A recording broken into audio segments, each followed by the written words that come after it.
tienen. Y vamos a entender qué es eso, nacer de nuevo. Y vamos a hacerlo ahí. Entonces, pues todos ustedes allá y acá de pronto, algunos de ustedes dicen nacer de nuevo. Y nos va a pasar eso, esas preguntas que se hacía allí, en este pasaje se ve claro. ¿Cómo así? ¿Es que acaso me voy a meter otra vez en el vientre de doña Briseida y voy a estar allá 9 meses para volver a nacer de nuevo? ¿Cómo así? No entiendo. ¿Qué es ese nacer de nuevo? Bien clarito. Entonces, este es otro tema que vamos a hacerle primero esta introducción. ¿Cuál es? Acuérdense que yo les enseñaba justo hoy hace 8 días la sinopsis de lo que iba a tratar, ¿qué? El libro, el Evangelio de Juan, que es distinto a los otros evangelios. Juan cuenta cosas que los otros evangelios no cuentan. Ya lo vimos, como la boda de Caná, eso no estaba en los otros, es como lo de Juan el Bautista, ahí el Cordero de Dios que quita el pecado del mundo. Este es otro pedazo que no está en ningún otro evangelio. Y este es tal vez el capítulo súper clave del cristiano, el 3. Si a uno le dicen de toda la Biblia, pastor, de toda la Biblia, los pastores, ¿cuál es el capítulo que recomiendan que todo hijo de Dios, todo cristiano debe tener bien clarito? Todo el capítulo, el 3 de Juan. De todos, desde Génesis hasta Apocalipsis. El capítulo que uno debe entender claramente, no quedar ignorante en nada, es el 3. Y habla de Nicodemo, un señor llamado Nicodemo. Él era un miembro del Sanedrín, esto no está aquí. Nicodemo era un miembro del Sanedrín, pertenecía a los fariseos. Como pastor, pertenecía al grupo de los fariseos. Ellos eran un grupo religioso que se sabían de memoria, todo el Antiguo Testamento. Se lo sabían de memoria. Desde Génesis hasta Zacarías se lo sabían de memoria. De memoria es versículo por versículo. Eso eran los fariseos y los saduceos también. Se sabían de memoria eso.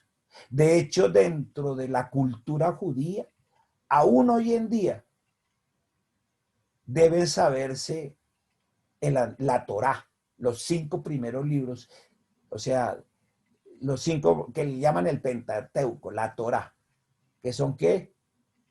Génesis, Éxodo, Levítico, Números y Deuteronomio. Se los deben saber versículo por versículo. Eso es una exigencia. No es si quieren o no quieren. En los colegios judíos enseñan eso.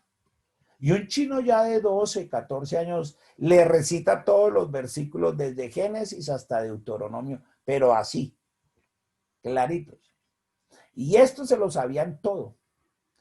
Era un requisito para hacer del Sanedrín. El Sanedrín era un concilio, un consejo de 24 hombres. ¿Cuántos, pastor? 24. Que entre ellos se llamaban decirse sacerdotes del Sanedrín. Entre esos estaba Caifás, que es bastante conocido por nosotros, el que llevó allá al Señor Jesús ante los pies de Herodes y ante los pies de Pilatos para que lo sacrificaran, ese Caifás. O sea que Caifás y Nicodemos eran conocidos porque trabajaban en el mismo concilio. ¿Qué es un concilio, pastor? Pues es como el Congreso, llamémoslo así, allá. O como el Consejo de Bogotá, donde hay los concejales, o donde están los congresistas allá en el Senado. ¿De cuántos? De 24. Y tomaban las decisiones, según ellos, espirituales para el pueblo judío. Este pertenecía a ese grupo. O sea que era muy conocedor del Antiguo Testamento. Se lo sabía de memoria. Tenía que sabérselo. Inclusive no es que quisiera o no quisiera. Y fuera de eso, era de plata. ¿Cómo así, pastor? Sí, Nicodemo tenía plata. O sea, era un hombre rico. ¿Por qué sabemos todo esto? Aquí es la primera vez que aparece. Pero después en capítulo 7 vamos a volver a escuchar hablar de Nicodemo. Aquí en Juan. Ahorita estamos en el 3. En el 7 vamos a escuchar volver a hablar a Nicodemo, porque en el 7 empiezan a coger, a apresar a Jesús y a maltratarlo los judíos, especialmente los fariseos, ¿se acuerdan, no? Lo hemos visto en otros evangelios. Los mismos fariseos empiezan a echarle vainas, pero como él lo conoció aquí en capítulo 3, él intenta defenderlo, intenta, no lo hace del todo. Allá en capítulo 7 dice, pero esperen, ustedes están juzgando a este hombre sin conocerlo. ¿Por qué dice Nicodemo eso allá en el capítulo 7? Porque aquí en el 3 lo conoció. Entonces él dice, venga, yo sí lo conocí personalmente y me parece que eso que ustedes están juzgando, siendo de la misma secta de los fariseos, intenta defenderlo. Y este mismo Nicodemo aparece en capítulo 19 de Juan, allá en el capítulo 19 de Juan. Y es el que cuando bajan el cuerpo de Jesús de la cruz y se lo va a llevar José de Arimatea, que se dio el terreno para que allá lo sepultaran, se dio un terreno y él bajó el cuerpo. Este Nicodemo dio mucha plata para que le dieran los ungüentos, esos que le echan a los muertos. Y ese ungüento y esas pócimas son carísimas. Y ese perfume, para que no huela el hedor, sea horrible. Este Nicodemo es el que dio la plata y eso costaba mucha plata. Dice que dio para 300, más de 300 denarios para todo eso. Eso dice allá en capítulo 19. Este mismo Nicodemo. Y para dar eso era porque tenía plata. Él no iba a sacar, dice que él solito sacó esa plata y venga, cubran el cuerpo del Señor Jesús. Digamos que él intentó ser un cristiano pasivo. O sea, como que creyó en él, pero nunca lo reveló. La misma vaina, yo me quedo callado, no vaya a ser que los mismos del Sanedrín, y yo se supone pertenezco a ese concilio, a ese congreso. Ahora dicho, es como que el congresista esté hablando mal de su propio partido. Y yo, uy, vaina, eso como que no va. Ese es el Nicodemo del que estamos hablando aquí. Un hombre muy letrado, experto en Biblia y teología del Antiguo Testamento, que se la sabía de memoria. De cierta edad, ya no era un niño. Él pasaba de los 50 años cuando está acá. Y ese personaje es el que va a visitar a Jesús. Teniendo ese contexto, esta introducción que estoy haciendo, ahora sí queda fácil leerla. ¿Listos? A ver, mis muchachos y muchachas, ahora vamos para allá. Juan capítulo 3. Porque a ese hombre es el que Jesús le dice que tiene que nacer de nuevo. Entonces le dice, había un hombre llamado Nicodemo. Ah, ya sabemos. Un líder religioso judío. Sí, ya sabemos, pastor. De los fariseos. Excelente. Una noche fue a hablar con Jesús. Primera cosa, se fue de noche para que el resto del Sanedrín y de sus colegas del concilio no lo fueran a pillar. Por eso no fue de día. Fue de noche. Y le dijo, Rabí. Rabí significa ¿qué? Maestro. Ojo, Rabí significa maestro en hebreo. ¿Saben lo que significa en arameo? Amo. Anote eso. Rabí en hebreo significa maestro, pero en arameo significa amo. ¿Y Jesús es amo o no? Yo creo que él es el amo de su vida y de la mía. Pero también es maestro. Ahorita es el maestro. Es más, ahorita es el maestro que nos está dando esta enseñanza. Pero al finalizar la prédica y durante toda mi vida y la suya, es el amo. Rabí en arameo. Entonces de pronto uno dice, prefiero al rabí en arameo que al rabí en hebreo. Porque en hebreo es amo, pero en arameo es, en hebreo es maestro, pero en arameo es amo. Uf, Dios, te empezaste a pasar, Señor. Uf, Padre amado, todos sabemos que Dios te ha enviado para enseñarnos. Vean, aquí sacó la parte hebrea, pero él le iba a mostrar la otra. No, no solo para enseñarle, voy a mostrarle también porque soy su amo, si me lo permite. Uy, violento, Dios mío. Las señales milagrosas que haces, le decía Nicodemo, son la prueba de que Dios está contigo. Jesús le respondió, te digo la verdad, a menos que nazcas de nuevo, no puedes ver el reino de Dios. Imagina que se están ahí sentados de noche y le dice eso, a menos que nazcas de nuevo, no podrás ver el reino de Dios. Y lo peor de todo es que el reino de Dios es Jesús, o sea que lo tenía enfrente. Mejor dicho, eso a cualquiera le raya esto el coco. Dice, ¿cómo así que no podrás ver el reino de Dios si lo tenía ahí y lo estaba viendo? ¿Violento sí o no? Porque eso no es algo material, eso es algo ¿qué? Espiritual. Impresionante. ¿Se acuerda cuando decían, porque viendo no ve? Él lo tenía enfrente, el mismísimo reino de Dios, que es Jesús, pero viendo no lo veía. Nicodemo no lo veía, por ignorancia, por falta de conocimiento, porque vivía engañado. Impresionante.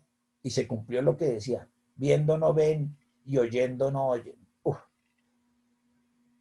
Y le pregunta a Nicodemo, ¿qué quieres decir? Exclamó Nicodemo, ¿cómo puede un hombre mayor, o sea, así como él, ahora sabemos que era de más de 50 años, volver al vientre de su madre y nacer de nuevo? ¿Sí vio? Pura lógica humana. Ahí sacó la lógica humana, el raciocinio humano. ¿Cómo así? Es que yo no entiendo. A ver, maestro, ¿será que yo me voy a volver a meter en la barriga de mi mamá para volver a nacer de nuevo? Eso fue lo que él le preguntó. Mire Jesús cómo le contestó. Miren lo amoroso que es Jesús enseñando. Él no le dijo, a ver, estas preguntas que hace. No, mire. Mire él cómo le enseña con lo que se supone que él mismo sabía. Mire, te digo la verdad. Ese es el de cierto, digo. O ciertamente. Ojo cuando él dice esas frases. Te digo la verdad. ¿Se acuerdan que él es el camino, la verdad y la vida, no? Te digo la verdad. O sea, esto es de verdad, verdad. Nadie puede entrar en el reino de Dios si no nace de agua y del Espíritu. Escúchenme. Eso es para usted y para mí. Escúchenme. Porque esto no es solo para Nicodemo. Eso es para usted y para mí. Nadie puede entrar en el reino de Dios. O sea, en Jesús. Él es el reino de Dios. Si no nace de agua y del Espíritu. De agua y del Espíritu. Ya vimos la otra vez que era lo del agua, ¿no? Y hemos estado viendo en estas últimas prédicas de domingos y miércoles el Espíritu. El ser humano como humano, mejor dicho, solo puede reproducir la vida humana, pero la espiritual nace del Espíritu Santo. Así que no te sorprendas cuando te digo, y de ahí salió el título de la prédica, tienes que nacer de nuevo. No te sorprendas, tienes que nacer de nuevo. O sea, nacer del agua y del Espíritu. Y mire, empieza a decir, miren cómo él explica lo que es el Espíritu. Él empieza a decir, el viento sopla hacia donde quiere. De la misma manera que oyes el viento, pero no sabes de dónde viene ni a dónde va. Tampoco puedes explicar cómo las personas nacen del Espíritu. Ahora sí quedó groggy este. ¿Cómo es posible todo esto? Preguntó Nicodemo. Señor, ¿cómo es posible todo esto? O sea, estoy perdido. Y él, miren al Señor Jesús, porque es que esto es muy profundo. Él está diciendo qué es el Espíritu. Dice que es como el viento. Y miren lo siguiente.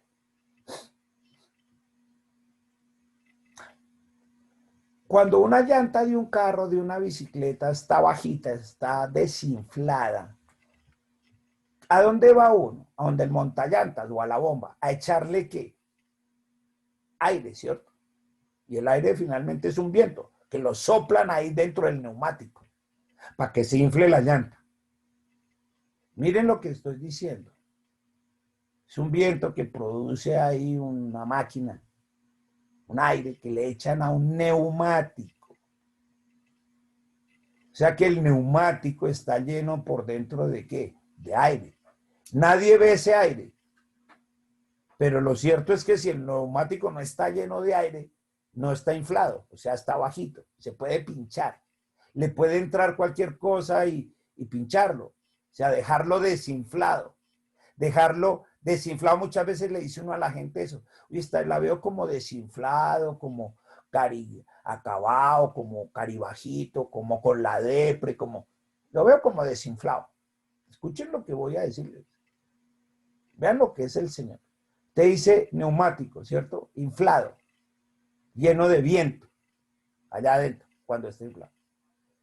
¿Sabe que la palabra neumático viene del griego neuma? Neuma. Griego neuma. Que significa eso, el espíritu. O sea, decir en griego neuma o decir en el español lleno del espíritu es lo mismo. Es como un viento, no se ve, pero está ahí, o si no, no estaría inflado. ¿Sabe por qué usted anda deprimido o así como desinflado?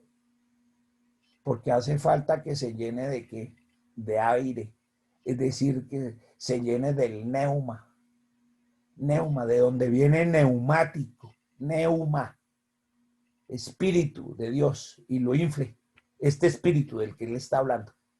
Y lo infle.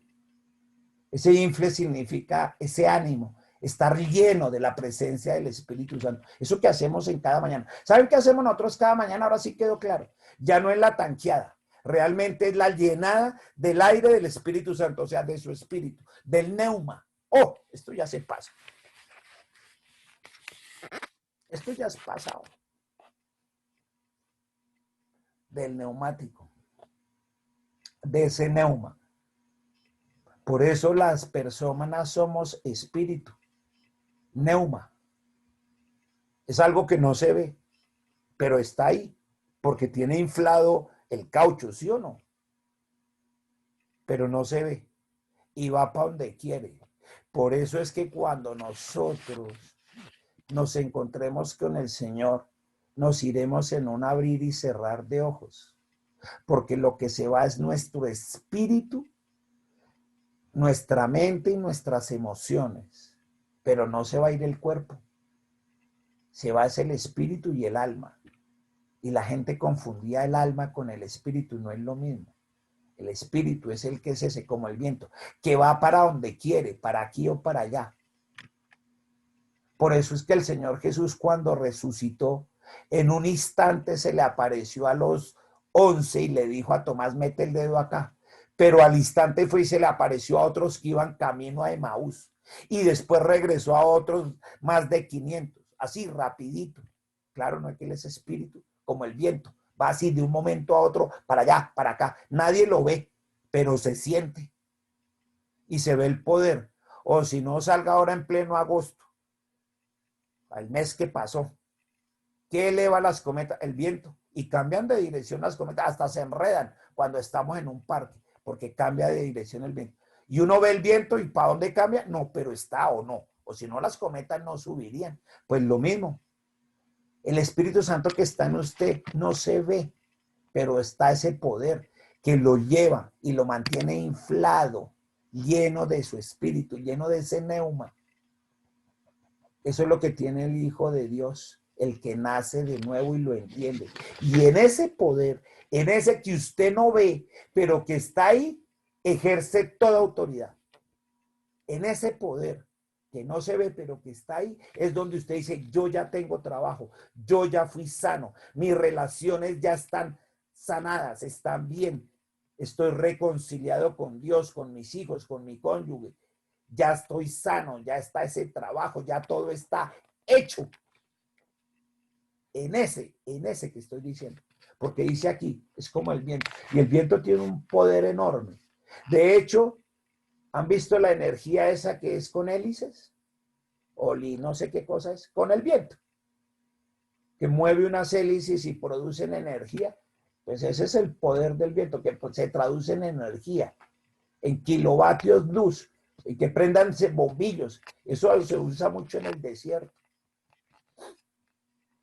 porque es poder. O sea, el espíritu es una persona que se manifiesta en poder.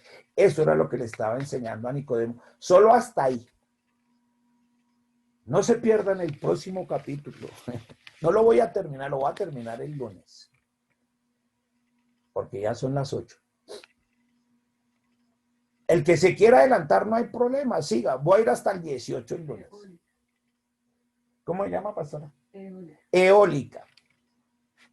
Esa que es con el viento, energía producida con el viento. Muy bien. Hasta ahora vamos ahí. Y eso era lo que le estaba diciendo. Decía, mire, eso es una persona, le llama al espíritu. Usted tiene que nacer de nuevo para tener ese espíritu dentro de usted, que no se ve, pero es que es muy poderoso. Y entiende uno cuando dice allá Hechos 1:8, y recibiréis poder cuando haya venido sobre ustedes el Espíritu Santo de Dios. Ahora ya lo entendemos. Ahora, si usted no ha recibido eso, pues pregúntese. De pronto es que no ha nacido de nuevo. Y lo primero que hay que hacer es nacer de nuevo para recibir eso. Y ahí vamos despacito. El lunes lo acabamos de ver. Ahí les dejo el desayunito. Ah, precioso. Lo hemos entendido, ¿cierto? Porque no vamos a pecar ya por ignorantes. Y de ahí viene el neumático y todo eso. Oh, precioso Dios. Te damos gracias. Te damos muchísimas gracias por aclararnos y quitarnos ese velo que teníamos. Saber que tus hijos, cada uno de nosotros, tiene ese poder adentro de nosotros, que es el Espíritu Santo de Dios. Porque ahora tú no vives en templos hechos de piedra, vives dentro de nosotros. Hoy, Padre amado, y ahora sí todo se compagina. Y como vamos entendiendo,